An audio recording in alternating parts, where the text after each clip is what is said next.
नमस्कार. गायत्री मंत्र तर आपण सगळ्यांनी ऐकला असेल, नाही का? अनेकांना वाटतं की ही केवळ एक प्राचीन प्रार्थना आहे. पण खरं तर याच्यामागे एका शक्तिशाली आंतरिक परिवर्तनाचं रहस्य दडलेलं आहे. श्रीराम शर्माचार्य यांच्या कार्यावर आधारित या विशेष विवेचनात आपण ह्याच मंत्रामागचं विज्ञान आणि तत्वज्ञान शोधणार आहोत. हा मंत्र अनेकांना तोंडपाठही असेल, पण कधी विचार केलाय की या केवळ 24 अक्षरांमध्ये अशी कोणती शक्ती आहे जी आपल्या जीवनात आमूलाग्र बदल घडवू शकते? चला तर मग आज हेच रहस्य उलगडून पाहूया. आपल्या आजच्या या प्रवासात आपण काय काय पाहणार आहोत? सगळ्यात आधी गायत्रीचा खरा अर्थ समजून घेऊ. मग तिच्या 3 शक्तिशाली प्रवाहांबद्दल जाणून घेऊ. त्यानंतर त्यातून मिळणाऱ्या 9 सद्गुणांची ओळख करून घेऊ.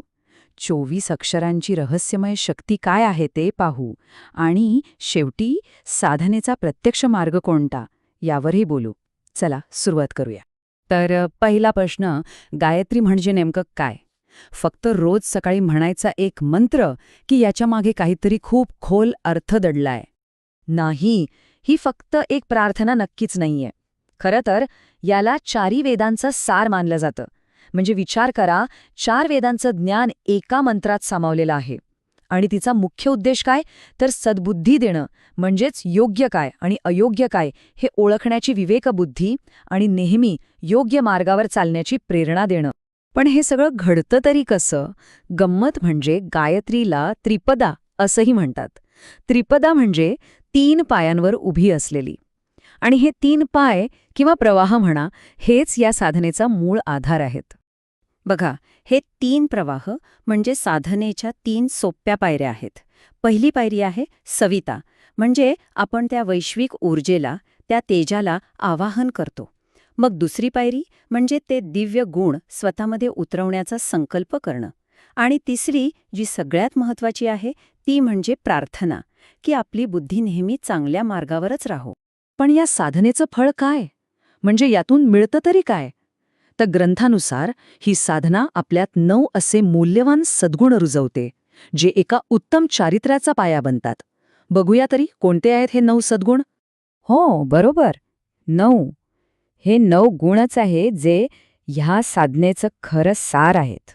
हे आहेत ते 9 सद्गुण. श्रमशीलता, शिष्टता, मितव्ययिता म्हणजे साधी राहणी, सुव्यवस्था, सहकारिता, दूरदृष्टी, प्रामाणिकपणा, जबाबदारी आणि धैर्य. हे फक्त शब्द नाहीत बरं का, हे एका आदर्श आयुष्यासाठीचे 9 स्तंभ आहेत. आता यातला जबाबदारी हा गुण घ्या. याचा अर्थ खूप खोल आहे. आपण फक्त स्वतःसाठी जगत नाही, तर आपलं कुटुंब, आपला समाज आणि खरं तर संपूर्ण जगाप्रती आपली काही कर्तव्य आहेत, ती ओळखणं आणि पार पाडणं ही आहे खरी जबाबदारी. आणि धैर्य. धैर्य म्हणजे फक्त शारीरिक ताकद नाही. खरं धैर्य ते आहे जेव्हा आपण चुकीच्या गोष्टींसमोर झुकत नाही, अन्यायाविरुद्ध आवाज उठवतो आणि कोणत्याही परिस्थितीत सत्याची कास सोडत नाही. हे आहे नैतिक धैर्य. पण प्रश्न हा आहे की हे सद्गुण आपल्यात येतात कसे? फक्त मंत्र म्हणून? नाही. इथेच तर गायत्री मंत्राचं खरं विज्ञान, त्याचं रहस्य दडलंय. ते म्हणजे त्याच्या 24 अक्षरांच्या रचनेत. चला, हे स्पंदन विज्ञान जरा जवळून पाहूया. ह्या मंत्राची खरी ताकद त्याच्या अर्थात नाही, तर त्याच्या रचनेतच आहे. त्याच्या आवाजात, त्याच्या कंपनांमध्ये आहे. 24. गायत्री मंत्र या 24 अक्षरांनी बनला आहे. आणि ही फक्त अक्षरं नाहीत, ही आहेत 24 शक्तिशाली ऊर्जा केंद्र. ग्रंथामध्ये एक खूप सुंदर उदाहरण दिलंय. जुन्या काळात टाईपरायटर असायचा, आठवतोय? त्याची एक कळ दाबल्यावर कागदावर एक अक्षर उमटायचं. अगदी तसंच असं मानलं जातं की गायत्री मंत्राचं प्रत्येक अक्षर जेव्हा आपण उच्चारतो, तेव्हा ते आपल्या शरीरातल्या एका विशिष्ट ऊर्जा केंद्राला, म्हणजे ग्रंथीला जागं करतं.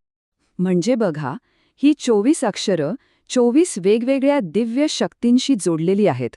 आणि जेव्हा आपण मंत्रोच्चार करतो, तेव्हा आपल्या आतल्या ज्या सुप्त शक्ती आहेत त्या जागृत होतात. म्हणूनच याला आध्यात्मिक विज्ञान म्हणतात, कारण याचा एक ठोस अनुभवता येण्यासारखा परिणाम होतो. बरं, मग हे सगळं ज्ञान प्रत्यक्ष जीवनात कसं आणायचं? फक्त ऐकून किंवा वाचून तर काही होणार नाही. तर आपल्या शेवटच्या भागात आपण याच साधनेच्या प्रत्यक्ष मार्गाबद्दल बोलणार आहोत. इथे एक गोष्ट समजून घेणं खूप महत्वाचं आहे. पूजा अर्चा किंवा कर्मकांड आणि साधना यात खूप मोठा फरक आहे. पूजा ही एक बाह्य क्रिया आहे, पण साधना ही एक आंतरिक शुद्धीकरणाची प्रक्रिया आहे. ग्रंथ तर स्पष्ट सांगतात की जर आपलं आचरण, आपलं चारित्र्य शुद्ध नसेल तर कितीही पूजा करा, ती निष्फळ ठरते. खरी साधना म्हणजे त्या 9 सद्गुणांना जगणं. आणि या साधनेचा पायाभूत नियम एकच आहे. देवाकडे काही मागण्याआधी किंवा दैवी कृपा मिळवण्याआधी स्वतःला त्या कृपेच्या लायक बनवणं गरजेचं आहे. आत्मसुधारणा हीच पहिली आणि सगळ्यात महत्वाची पायरी आहे. आणि जाता जाता एक प्रश्न आपल्या सगळ्यांसाठी. खरी ताकद कशात आहे? चमत्कार दाखवणाऱ्या सिद्धींमध्ये की एका शांत, शिस्तबद्ध आणि सद्गुणी जीवनात? गायत्री मंत्राचं सार कदाचित हेच आहे की या प्रश्नाचं उत्तर आपल्याला बाहेर कुठे नाही तर स्वतःच्या आतच शोधावं लागेल.